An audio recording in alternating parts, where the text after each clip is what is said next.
It's recognition of our culture as Latin Americans and also making a statement about our importance as a people and what we contribute to America. We are a major force here in the US and the world collectively, and we are diverse but united by our language, customs, and family traditions. We're the largest ethnic group here in California and a young population, and we will continue to have an increasingly important role in shaping the political landscape here in California and the US. I know that I was the first Latino department head in Santa Cruz and also the first Latino chief. That was an accomplishment and showed others that it's possible to break barriers. My community, the Hispanic or Latino community, will largely determine the future of California. This new generations of Hispanics, Californians, like my children, will be making notable progress in their economic well-being. Continuing that progress will be essential to securing our state's prosperity.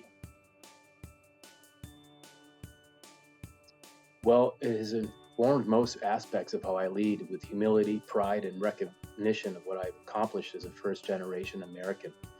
My parents are from Colombia, South America, which shapes how race, equity, and inclusion is at the forefront of how I see the world and impacts how I try to create a space for opportunity for Latinos and other people of color who work for me and who we serve. I always have an eye on making sure my staff across all levels of the organization are reflective of those we serve and can be seen as allies. Many of my family members have lived in Santa Cruz since the early 70s, and I'm proud to serve my community as a Latino leader. As a result of our collective experiences as Latinos, we make sure our programs are accessible and provide services that meet specific needs of the diverse populations we serve. I understand what it's like to be an immigrant or come from an immigrant family, and that experience has always made me proud of who I am, because I've had to work harder than many others that had generations of families living here, had strong social connections, wealth, property, etc. We didn't have those advantages, but we made the best of the opportunities. Diversity is key in all aspects of life, no matter who we are. When we recognize and celebrate diversity, we're more likely to serve diverse populations in meaningful and supportive ways. Cultural celebrations foster respect and open-mindedness for other cultures. By celebrating our difference, as well as our common interests, that will help unite and educate us. When we understand others from a cultural experience, we can better serve them, which leads to better pathways for success and a safer and healthier community.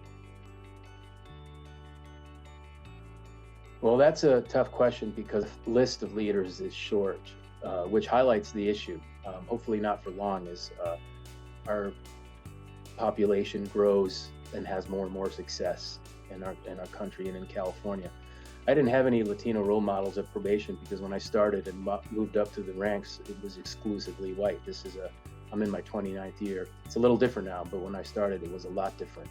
But I do look up to my parents, given their experience immigrating here from Colombia and the prejudice and discrimination they experienced. Yet despite that adversity and challenges, they had a long, successful lives and taught my family the value of hard work and respect of diverse cultures and people.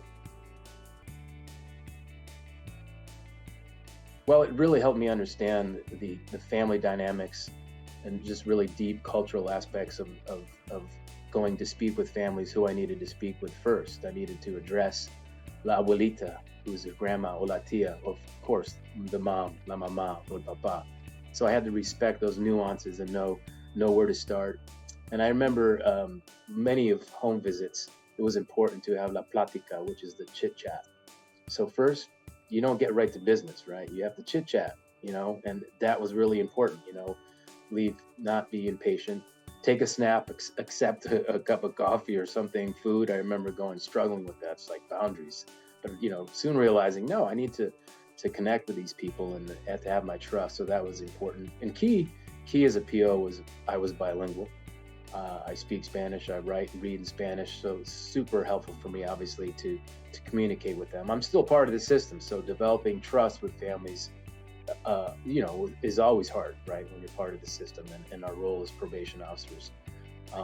So that really helped me understand families. And I also understood here in the Central Coast where I live, and a largely agricultural community. So a lot of the families, especially in the growing season, were working long hours. So I made sure that I adjusted my hours as I became supervisor manager. I made sure my staff did as well, so they can meet those families. If we did events, we'd have them in the evening hours. We'd supply food, childcare, etc.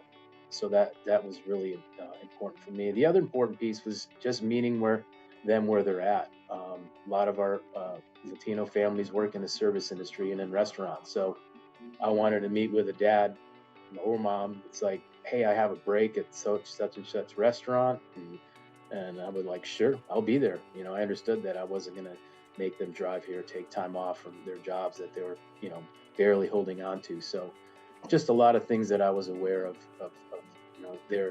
their work, what they needed, and it's really meeting those families where they were at for me, which is critical. And my staff, I could go on forever about the events that they do, and all the things that they do to meet our Latino families where they're at.